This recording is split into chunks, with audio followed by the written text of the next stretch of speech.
Let's beat it up. The four of us get to decide. All right, Mr. Vice Chair, the time is now 6:02, and we do have a quorum at this time. I would like to go ahead and turn it over to you. Great, thank you, Tom. Good evening, everyone watching online, no one in the audience. I'll call to order the special called Parks and Recreation Advisory Board and do roll call. Sean Michael? Present. Allison? Present. Jason? Present. Myself, Phil Cranmer, present. Absent this evening is Scott and Joey and Esteban. We'll move on to item number 2. Stand for the Pledge of Allegiance. I pledge allegiance to the flag of the United States of America and to the republic for which it stands, one nation, under God, indivisible, with liberty and justice for all.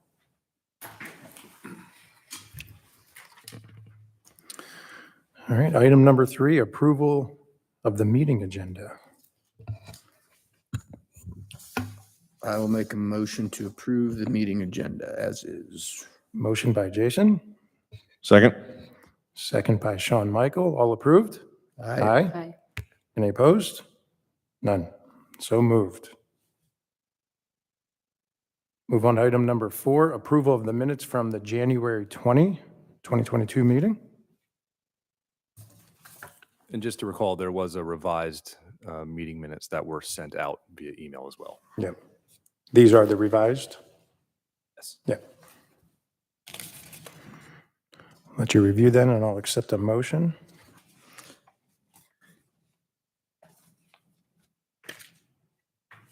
I'll make a motion to approve the January 2022 minutes. Motion by Jason, I'll second that. second by Allison. All in favor? Aye. Aye. Any opposed? None, so moved. Item number 5, unfinished business, advisory board meeting times.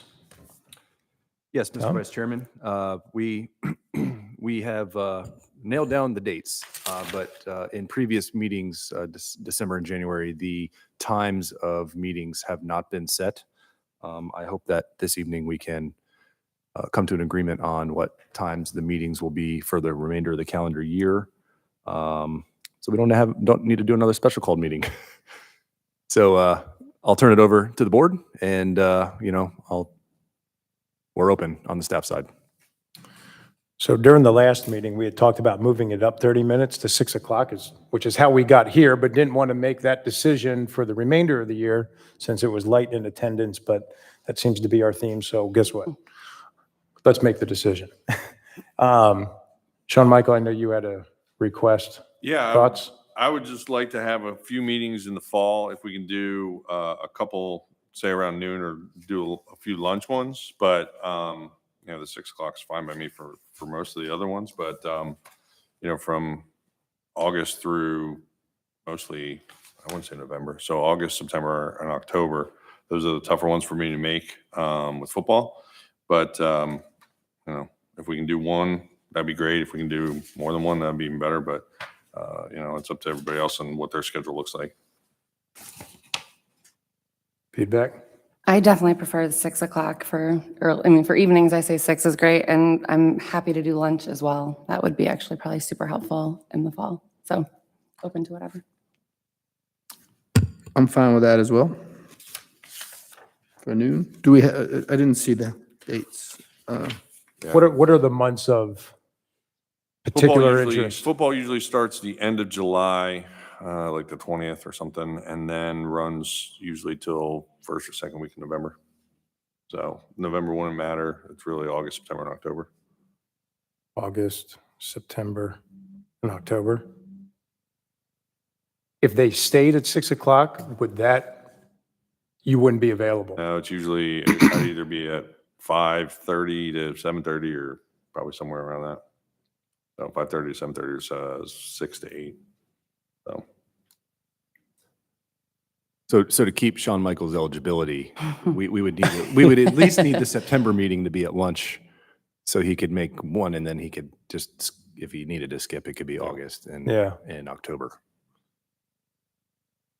Makes sense. If we just did one. For me personally, I'm fine with it. Now I'm just thinking of the three others. And if they're able to peel out for a lunch meeting. I guess we could always come back and revisit if we needed, if other people weren't able. Otherwise, we can pick a month or pick August and October as a lunch. Yeah, I'm sure, I bet Joey's probably able to accommodate that. Joey should be able to. Scott, I have no idea. Yeah, Scott, I Esteban, I don't have no know. idea. But I like the lunch idea, honestly. Nights are crazy, but Do two of the three, anything I else? say we go August and October. August and October. 12 to 1. Does that work for you guys on your end? We'll make it work. Yeah. Well, you guys would just have to reserve the space here, right? I'm looking at it now. So I think just prior to me, it was what? They were all in the afternoon for a while, and then they were every other one for a while. I think I might have been here every other one Yeah, it was. my first year. Yep. Then we were the only board going midday. And that's why we went to night.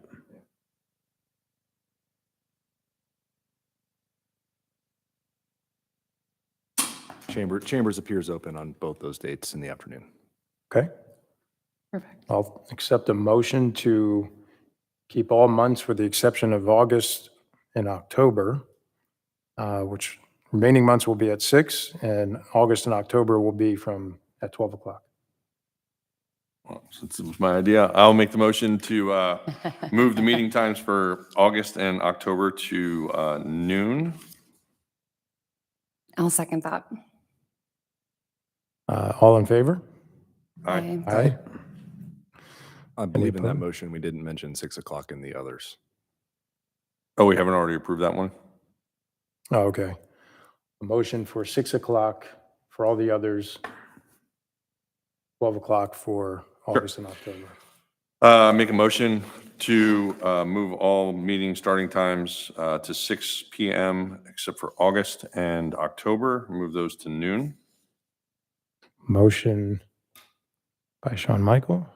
I will second that. All in favor? Okay. Aye. Any opposed? None? So moved. Item number 6, other business? We have None no at other this business. time. That brings us to an adjournment. I'll I'll accept make- a motion to adjourn. I'll make a motion to adjourn the special called board meeting from March 17th. Motion by Jason, With the regular meeting to follow with the regular meeting to follow immediately. immediately after. Second? Second by second by Sean Michael. All approved? Aye. Any opposed? None? So moved. We are adjourned.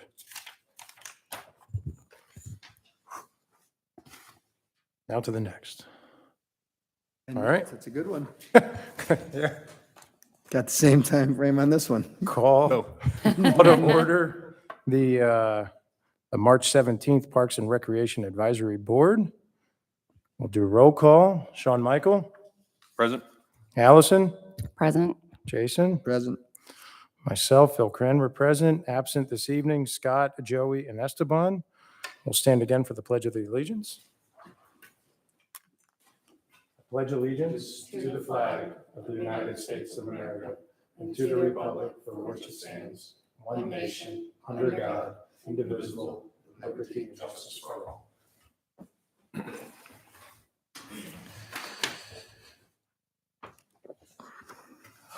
Item number 3, approval of the meeting agenda. Let you review that and I'll accept a motion.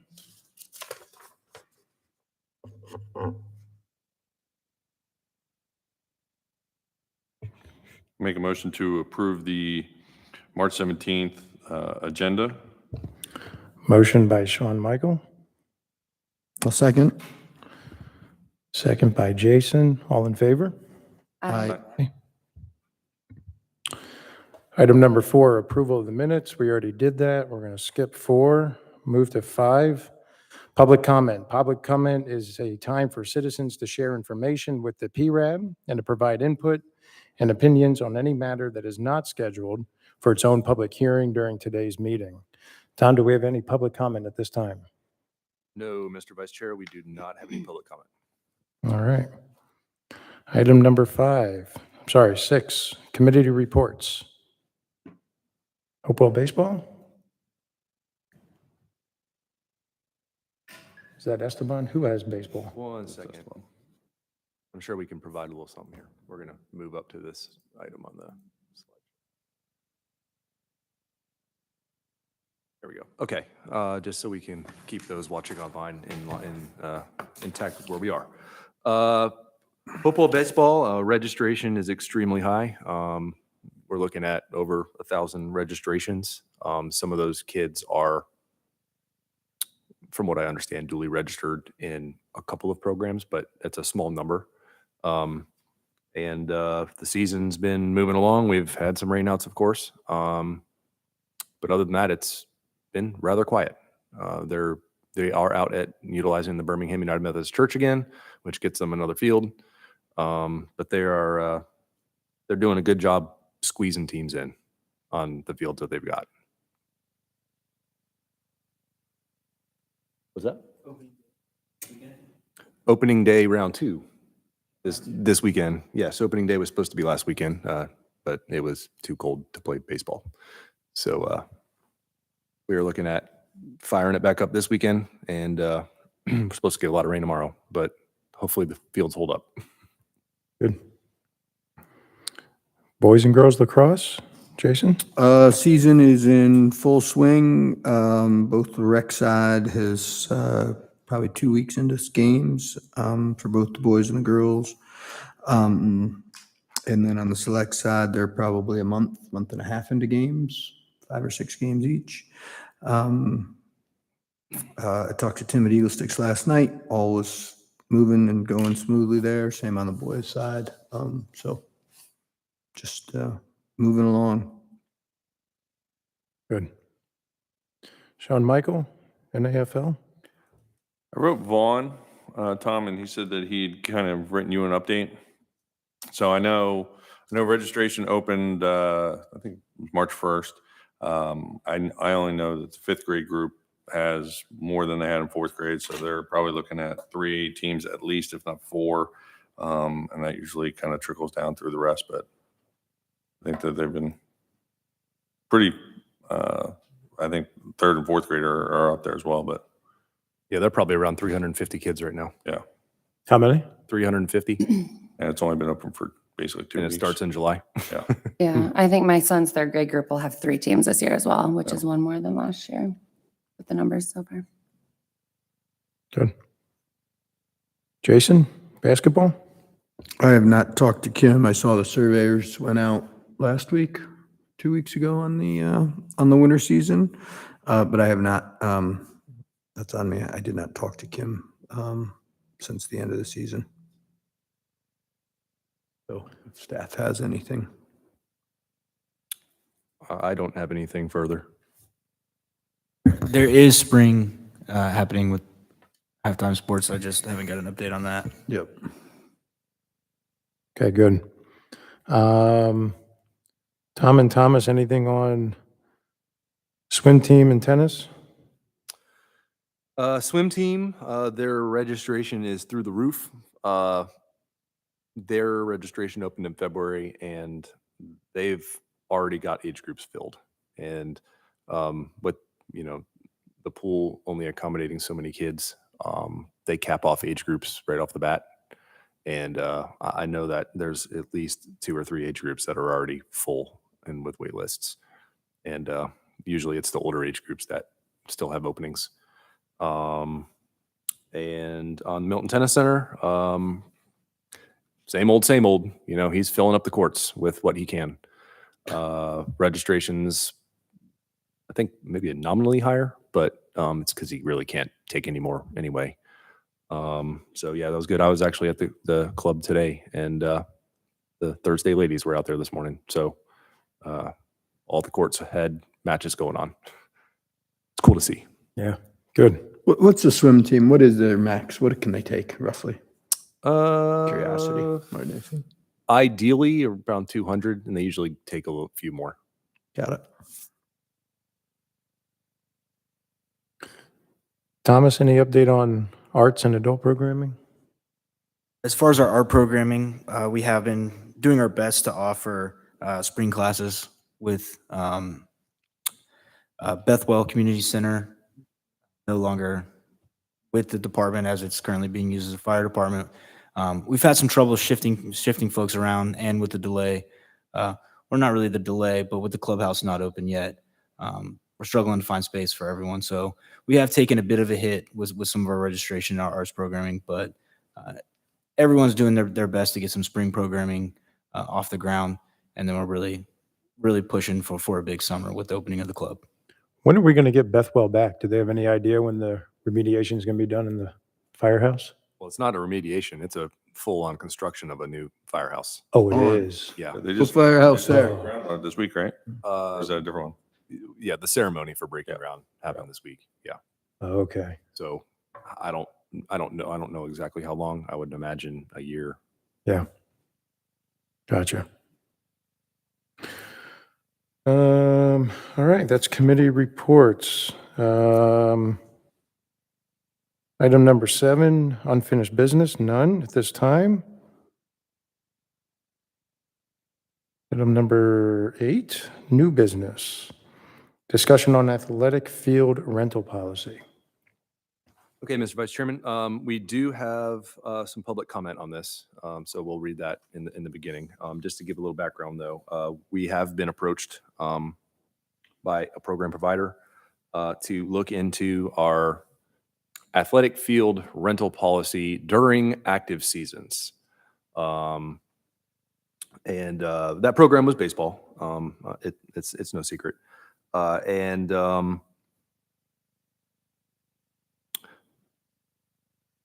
The part of it at question is really, do we want to utilize the fields that are not being utilized for rental opportunities or not? That's really where we're at here and what we're talking about. If currently our policy states if a field is open and not being utilized, take advantage of that and rent it if we can. And we always go to our program providers, confirm that they're not going to be using the field. And if they're not, then we will rent it. Baseball has the standpoint of, if we're in the active season, they should just have the field, and if it's not being used, it's just getting rest. So that's kind of where we're coming from here from this discussion. Staff has an opinion here, but as far as the board goes, just looking at what y'all think of that. And if I may, we might as well read the public comment, and then we can go into the discussion afterwards. This public comment is from Tim Godby, Eagle Sticks Lacrosse. And his email to me said, "I don't know what the current policy is for field rentals during active seasons, but I can't imagine there's much space available to rent. I think it would be best to continue to ask our providers if any space is needed and when there is a rental request, just as it's been done in the past." And that is the only public comment I have through email. So I'll open up the board, or if you have any questions for staff prior, but that's what we really want to talk about tonight. So is this more for, so I heard you mention baseball. Is it more for the baseball fields or is it for the rectangle fields? Or both? Well, we have a policy for all of our athletic fields, so I mean, it so probably should be across the board. just from prior experience with baseball season, like you said, they're up to almost 1,000 people, right? So once their season starts, how much actual time are we really talking about that those fields are open? There's not much. Right. There are occasional gaps on Sundays sometimes. Birmingham United Methodist Church sometimes has an opening when the Sunday select teams or the travel teams are done. And, it gives an opportunity for some of those, groups out there. One of them specifically is a softball group, where we don't even have a program. They can come and scoop up a field if it's open. And that's only if it's open. I mean, they never get priority use over any of our programs. But the idea is, if it's open, we don't even really drag the field for them. They just go out there and use it after we're done. And is the baseball program coming from a place of during the season, they just don't want any of that going on? They just want the field to be open if they're not using it? Am I understanding that correctly? Yes. Okay. Yeah, I mean, my perspective is that as long as we're not staff, it's at their discretion that if we're renting a baseball field for somebody to go, you do baseball on it, and it's not going to be, hey, we're, doing something crazy on it that's going to ruin the field. Which we would never do. Yeah, I mean, we're not saying, hey, you can go do a horse show on our baseball field or something, that would tear it up, right? That, like, I think we're fine to continue the policy as it is, right? As long as it's open, let's keep it open. And, I mean, it is a community field, right? I mean, and so those in the community have the right to use the fields if they're not being provided, or someone down them. So I would say keep the policy as is. Well said. I wholeheartedly agree with that. I don't understand the why it's being asked, and I'm not quite sure what the rationale is. So unless there's a better one that can be explained, I agree with you. I mean, I'm sure I that think- you're not allowing the fields to be used for whatever field, something that's going to tear it up or destroy it anyway. So It's not. It's more of an administrative hamstring potentially if we rent a field that's booked up and a last minute Hopewell team wants to have a last minute practice and a rental has already secured the space. I can't speak to if or how many times that's happened. Okay. But that's kind of the mindset they're coming from. yeah. And so that would happen across the board, right? I mean, if we wanted a last minute cross practice, you're not getting on the field if it wasn't scheduled and you rented it to somebody, right? And so and that's fair, and that's the price you pay for, I get it. Yeah. We've all faced those frustrations. But I think that being a community park, it should be open to the community if somebody's not using it. Do you want a motion on this item? Or is this just a discussion? A motion for a recommendation would be good. All right. I'll accept a motion for recommendation. I'll make a motion to, that the board recommends keeping the policy for athletic field rental as is, and that open slots can be rented to the community at the discretion of the staff. Motion by Jason, Second? second by Sean Michael. All in favor? Aye. So moved. Item B, utilization of temporary fence on Field 1 at Bell Memorial Park. All right, for this item, we have at Field 1 at Bell Memorial Park, we all know, but for the record here, there is baseball that is used on one half of the field in the spring, and our other rectangular sports, lacrosse in the spring specifically uses the other half of that field for their lacrosse practice during the week. It's been brought up again that the fence hinders the use for lacrosse. The staff's standpoint of that fence is more for safety reasons than anything else. We have moved the fence kind of more straight this year to try to open up another square space, rectangular space on the other side of the field versus when you have that curved fence on that side, it kind of made it tough for lacrosse to really do a whole lot on that side of the field. So we kind of tried to meet in the middle and still had a fence out there so baseball could have some separation. And lacrosse, once that field's not being utilized, if it's not being utilized, can scoot over to that side and have a full half field at least. You have the fence in the middle that you can't run the full field, but you still get more rectangular or square space to play on. And it was just, it was a topic that was brought up by a board member, and we're just kind of looking for recommendations on how we can utilize, how we should, or what you think we should be utilizing that fence for and how we should use it. Does the fence, is the sole purpose of it for safety, or is there another purpose for it? That's the primary use. It also gives a delineation so that one coach or team or someone from the public doesn't creep up into baseball, or baseball doesn't creep all the way into the lacrosse side. It really helps with that too. But the primary reason is for safety. We're talking about baseballs and lacrosse balls. I know we've got lacrosse folks here, but I think the lacrosse is a little more dangerous. I think because usually the little kids are playing on field 1 or field 7 in this case, and they're not really hitting balls into the outfield. Right. It's the really little ones that are Yeah, over there. it is. But the lacrosse balls, even the littler kids can at least fling it over the fence. Will they?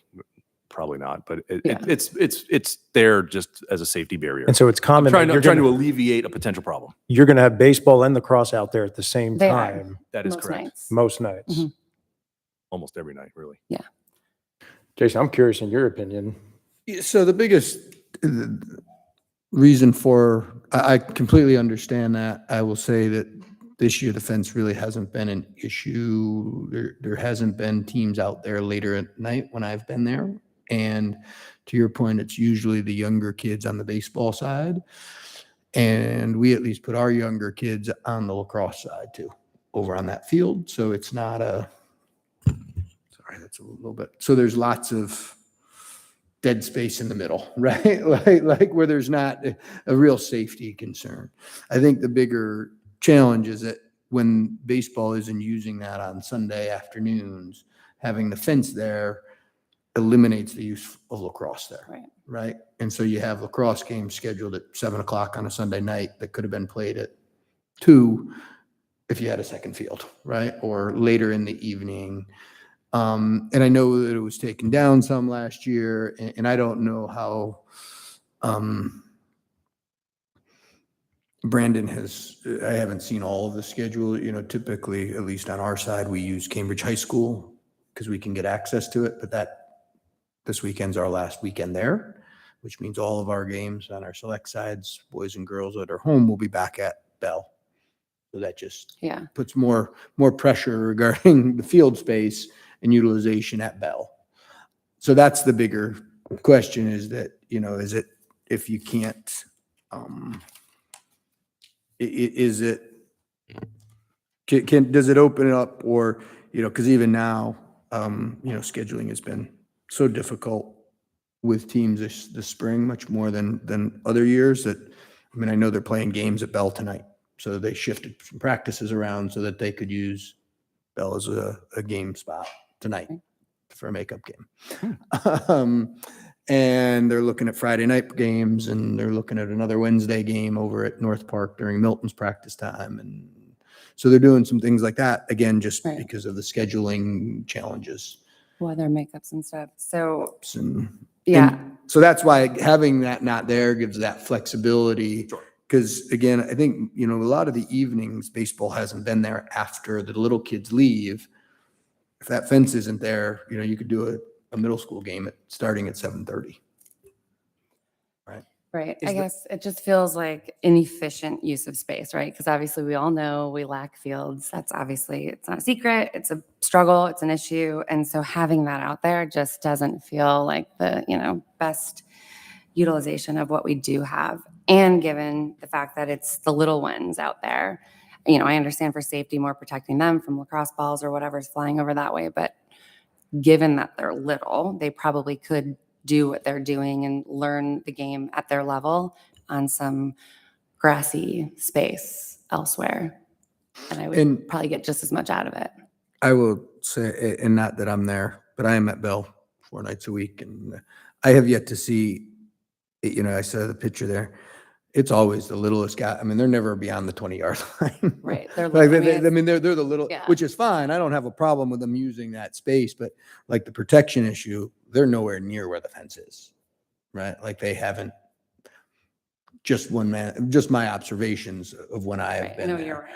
which is fine. Like, if that's the case, it's not offering any protection, right? It is offering some of the delineation between the fields, but Is there a way to make a portable fence that, Wasn't that what was, didn't they try that last year? Well, this is the portable fence. Oh, this is the. that is, portable oh, that is a portable It fence? can be moved. Not easily, though. It takes time. It takes a couple people, Yeah. 30, Yeah. 40 minutes. But I think we can look back into that Sunday situation again for sure. yeah, and I would to some extent Because we defer. did that last year and Yeah, I would we figured it out. defer to Brandon on that. I mean, obviously he does the majority of the scheduling, Mhm. but I mean, I know,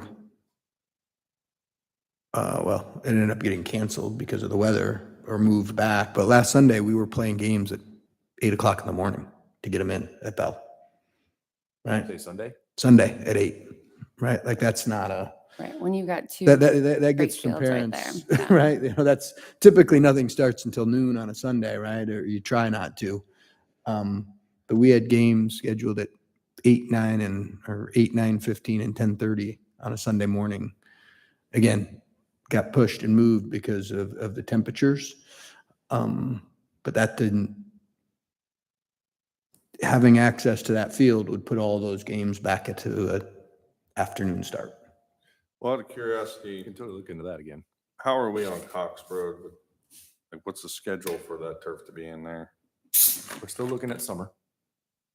It'll be ready by the fall. So I guess my question is, does this problem get alleviated next year when those are completed? Like, if we have to deal with it Yes. one more year, Yes. The long-term plan is to ditch this fence altogether next year in the spring. And baseball would move from this field to Cox in the spring. And they would have two fields and we wouldn't have to worry about splitting it between Right. the two sports. And then lacrosse would get access to this entire field, Yep. plus the other field at Cox too. okay. Okay. So if we, Everyone's gaining a field in that scenario, Okay. Yeah. or a That's field good. and a half, really. Tom, I don't know if you know the answer to this, but if we asked Hopewell Baseball and Eagle Sticks, our providers, what would they want? Do we know the answer to that question? Hopewell Baseball wants the fence. They paid for it. And I'm sure all the lacrosse providers would not want it there. Yeah, I can answer on that side. Yeah.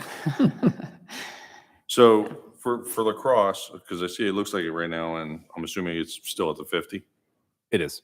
So to the point of with the little kids, I feel like if you moved it to the 30, that gives them really, if you include the end zone, that's, because I think that's where home plate is. It's 40 yards, which is 120 feet, Yeah. which for 7-year-olds. It- Yes, they could hit it over, but there's not that many, especially. I don't know if that directly. fixes the problem. Yeah, so Yeah, the problem's I not, didn't know if that would or not. yeah, from a practice standpoint, it's not really an issue, right? It's really the game. Right. It's being able to access the field for games, right? I don't believe there's been a game on there this spring on that field, maybe. Or not when I- will. Have- The have little they? ones. Opening day Oh. they'll have games. They haven't had. No, their no, first game. meaning You're saying- lacrosse games, right? Like that's the bigger issue. We have had, so my littlest one who I coach, second, third graders. they Oh, have on the back half. Short-sighted. On the games back half, some right. U9 games, correct. Yes.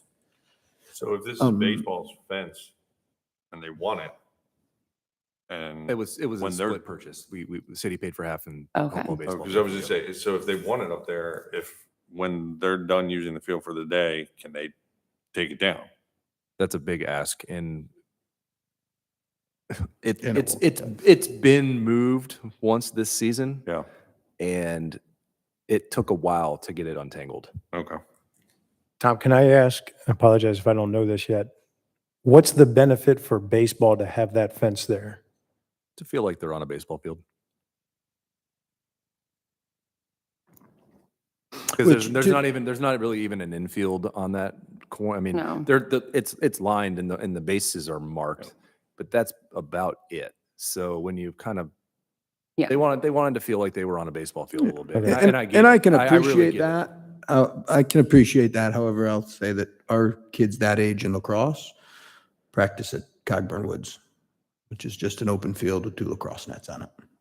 Right. And so, yeah, we would love to put them on a lacrosse field so that it felt like they were on a lacrosse field too. Right. But our youngest kids go there. And I know on the girls' side, they go on that little top field up at Northwestern, right? Which again, doesn't look or feel like a lacrosse field.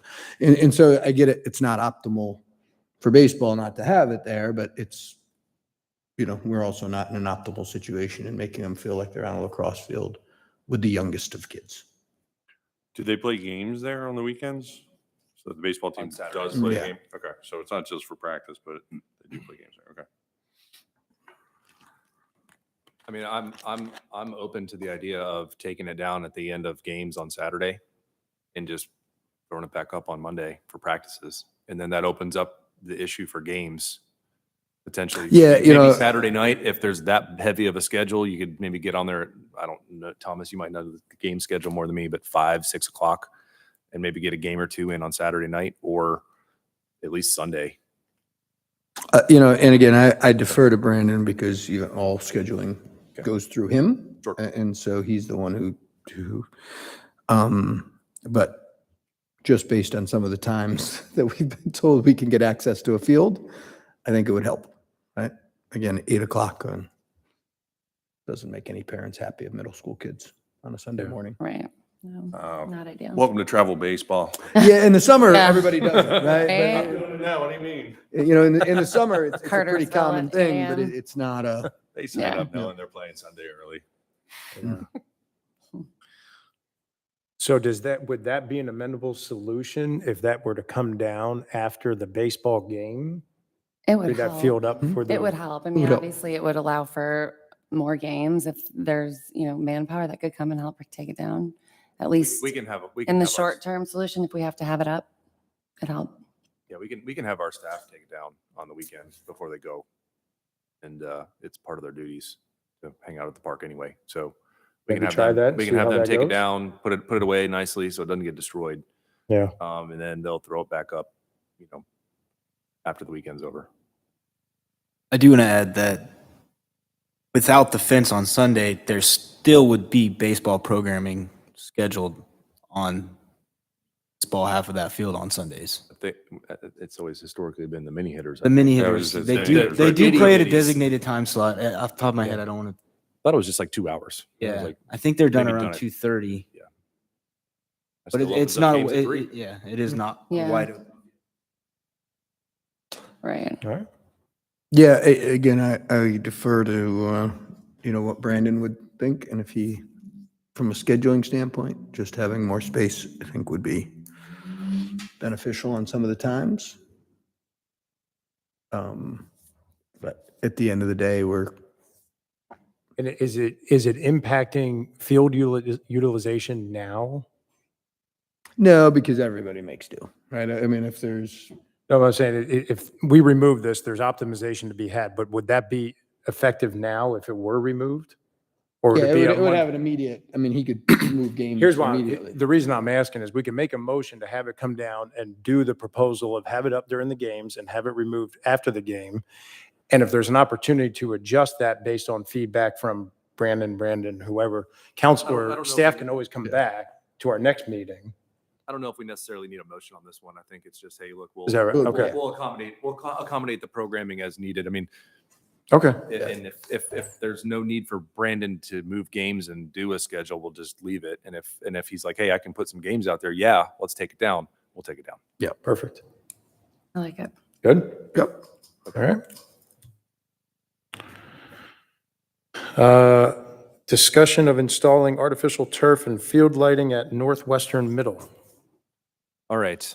In my preview to PRAB, I mentioned, and I want to make it clear, we are very, very early in this discussion. But I didn't want to stall, and I want to get a recommendation of some sort here from the PRAB. I don't imagine we're going to take too much time on this, but I have broached the subject with Fulton County Schools. We were discussing some other IGAs, and I just kind of threw this idea out there. The response I got was, it's definitely not a no, and we can kind of look into it a little bit. So I told them I'd at least bring it to this board for some sort of recommendation. At the end of the day, I think, we're looking at turfing just the track field. And I have no interest in turfing a field unless there's lights on it. It crushes the utilization in the end of fall and early spring, and even moving into spring until it really gets light later. So this would be turfing and lighting, and I'm estimating maybe about $1 million, probably really million two to do all this, and that's probably a conservative estimate. Just want to get the thoughts of the board, and I do have public comment on this one as well. If you'd like me to go ahead and take Please. that. Let's hear it. Okay. This one is from Mr. Godby as well, Eagle Sticks Lacrosse. His email says, obviously we are in favor of this and it can only help every program by providing more field space. The field at Northwestern is basically unusable through over half of the spring season because even a small amount of rain causes it to hold water for several days. It doesn't drain water well during the spring months and no daylight until mid-March. Turfing the field provides a usable field, allowing more space at Bell and Cox. We are always crowded at Bell for practices, and there's no opportunities to make up practices or field space for games because every day and time is full. Another venue allows for more opportunities and flexibilities of scheduling. I can't imagine anyone would not be in favor of this. We all know Tim. Well said. No, I mean, I think, again, I have another. Oh, I'm sorry. Go ahead. Okay. This is from NAFL. So this is the football program. Okay. NAFL is experiencing tremendous growth of our football and cheer program. From 20 to 21, we saw a 60% increase in registrations from 374 to 563. Our 2021 numbers even beat our pre-COVID numbers by over 30%.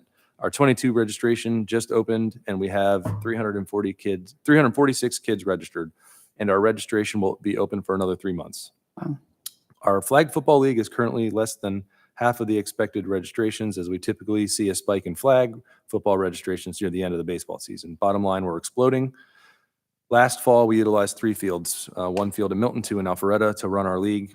These fields were full Monday through Saturday with over 35 football teams practicing and playing games. On Saturdays, we have games packed at Bell Memorial from 8:30 to 6:30 with no breaks between games. And frankly, we would like to have more games in the city of Milton due to registration numbers largely being Milton residents, but we need more turf space to accomplish that goal. Quality turf space is vital to our league's success.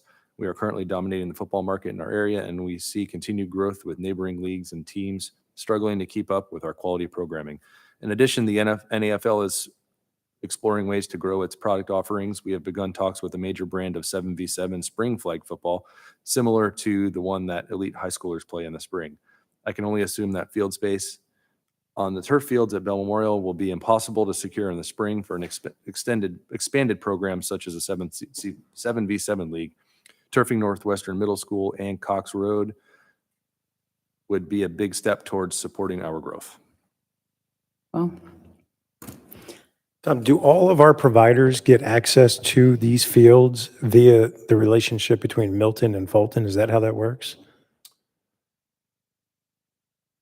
We can do that, yes. At Northwestern Middle School, a lot of those improvements to those fields that were done were actually paid for by Eagle Sticks. So we have historically kind of allotted a lot of practices at Eagle Sticks.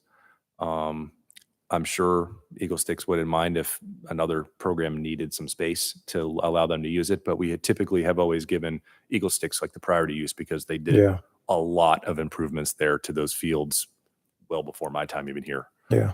All the other IGA fields we divvy up. There's no priority use at all Well, I would, for one program I over mean, another. to your point, based off of what I'm hearing about football, lacrosse, baseball, if baseball were to get, my opinion, this field, because it's one, they could have two there. And then you could have two football at Cox and two lacrosse at Bell. And you would be able to kind of have everybody have some space where it's all the same sport, right? You're not having one field just for baseball and the next one for lacrosse, and you have to send, you don't know which one you're going to potentially. Something along those lines, if that's possible, to your point of, not just lacrosse using it. Mhm. But I don't know what that solution is, but I think it would be best if all programs could use it. I think it just makes more sense since we are limited in space. Yeah, I think if this field were to be turfed, it would be available to Well, right. all programs. Reasonably speaking, depending on the size and what makes the most sense for each program. You want a motion on this? Yes, if we're prepared to do a motion. Can we add some agreement in there to be able to use their tennis courts on the weekends? I know they're looking for tennis courts, so it looks like they got 4. So that's all I was just, I've approached Fulton County about those tennis courts in the past. Are we not allowed to use them on the weekends? Those courts? No, they're not part of the IGA. Huh. Could they be? Yeah, I suppose. I know I've brought this up with the Hopewell ones, which I've never seen any person on because they're locked, the tennis courts at Hopewell Middle. Yeah, And those, those courts pose a challenge. I mean, there's no bathrooms there. There's no lights on those courts. I knew there was something there, but yeah, there's no. Yeah. I guess that's a question too, because I know we've run into this discussion with lacrosse. Are there bathroom facilities available there? Yes, there Okay. are. We have an IGA with the school that we can access the back door Or to the, behind backside of the the gym. Okay. And we have a roll down door that closes and locks off that Oh, wow. section of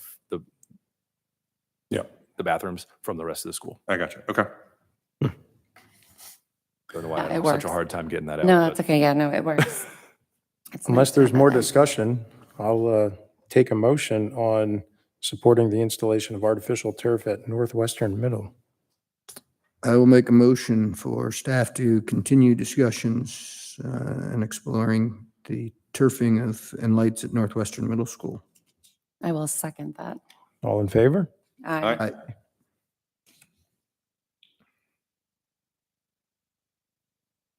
Number 9, staff reports.